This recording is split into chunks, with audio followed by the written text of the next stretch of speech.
Hi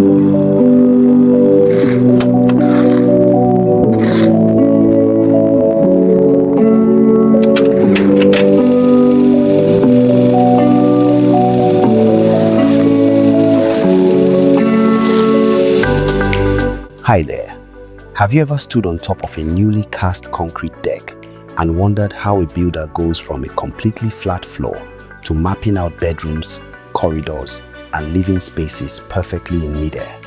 Or maybe you're curious about how to ensure the walls rising up on your first floor stay strong, aligned, and safe without putting wrong pressure on your structure. Well, Umek is here to show you exactly how it's done. In today's video, we are taking you through the key block laying activities above the deck for this our 5-bedroom semi-detached duplex, moving right up to the lintel level. Stay tuned as we walk you through the entire process and share some critical on-site tips today.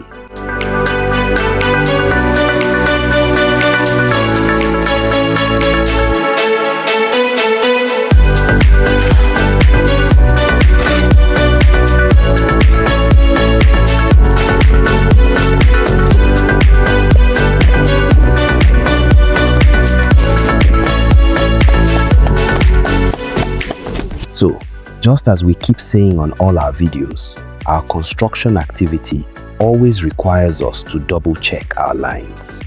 Once we come to the top of a freshly cast and cured deck, the first thing we do is to clear out any dirt and, of course, bring out the building space all over again.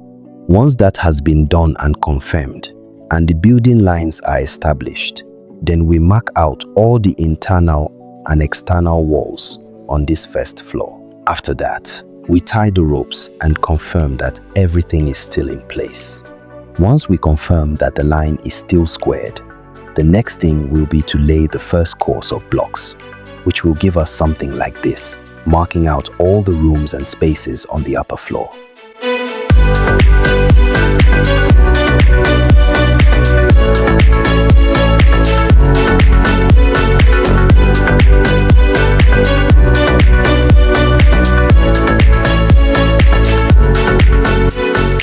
At this point in this project, the blocks are rising up fast.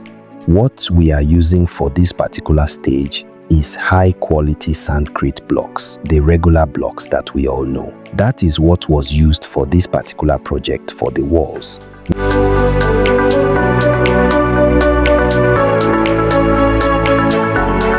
One of the ways to save on your project when you are building upstairs is, of course, to consider and plan ahead for your materials. When you bring blocks and sand to the site, how your workers move them upstairs matters a lot. For instance, if you don't monitor them, your laborers will break a lot of blocks while carrying them up the stairs or hoisting them up, right? Because in most cases, we've come to understand that most of the waste on site goes to broken blocks and wasted cement mortar that falls on the floor and not even the work itself. So, it's better to manage your laborers, to pack these things carefully and mix the cement in small batches so it doesn't dry out before they use it. This will save you some cost in the long run. So, that is one of the tips that we are going to go home with today, unless you have a team that is already very careful.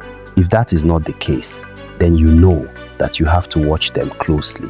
If they are throwing the blocks instead of passing them hand to hand, you will see that a lot of your materials will just turn into rubbles on the ground.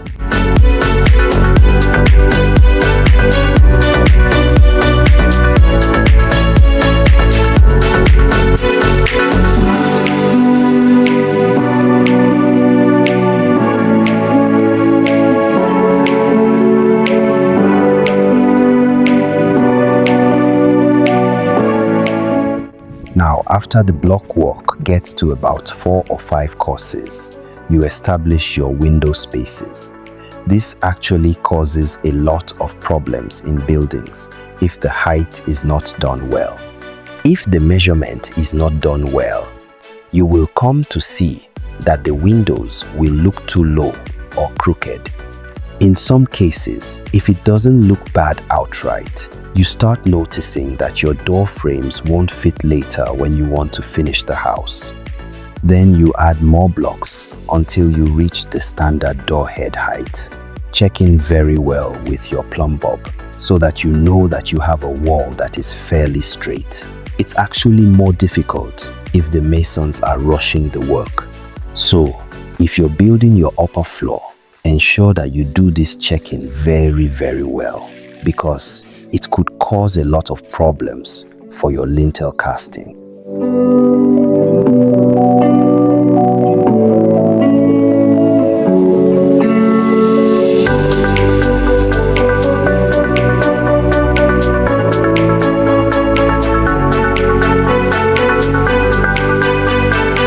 After reaching the target height on this project, the next thing will be to set up the wood formwork and cast the continuous lintel beams across the doors and windows.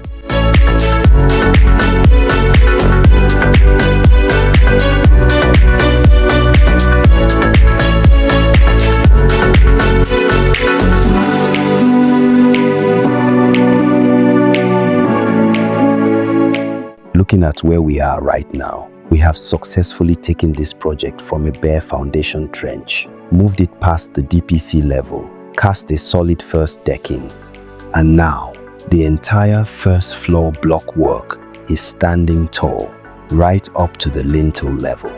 It is incredible to see how this 5-bedroom semi-detached duplex is coming together, and knowing that every block was laid straight and every kobo was spent wisely makes it even better. Do well to stay tuned, because in our very next milestone video, we will be diving straight into the wood formwork, the reinforcement iron placement, and the concrete casting for the first floor lintels as we push toward the final roofing stage. If you missed any of our previous stages, like the full cost breakdown from the foundation to the DPC, the video should be popping up somewhere around your screen right now. Do well to check it out. Thank you for being with us this far on this building journey, and see you on the next one.